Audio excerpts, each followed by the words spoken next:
5. oktobra je trebalo da dođe do demokratskih procesa koji su bili u najmanju ruku neuverljivi ili nedovoljno snažni ili nedovoljno eksplicitni ili nedovoljno izdržljivi, gde su partije koje su nakon vlasti Slobodana Miloševića, SPS u to vreme sa radikalima, dakle, strukture koje su došle na vlast, kako da kažem, umesto da grade demokratiju i institucije, oni su preuzeli sve pozicije partijskog upravljanja sistemom i zadržali su isti model.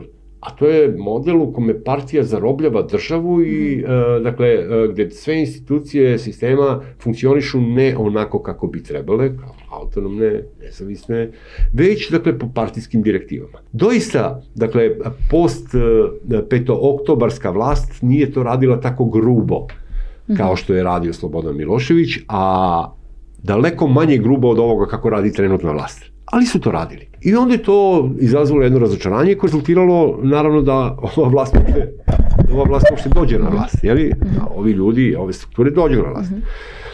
Šta se onda desilo? Umesto da imate kadrovsku obnovu i jačanje organizacijne infrastrukture unutar opozicije, vama su ključni ljudi ostali isti unutar opozicije. Gde sad oni trebaju ove iste ljude da ubede da će sad sledeći put posle drugog nekog 5. oktobra biti bolji ili drugačiji. To je neuverljivo, to prosto neće proći.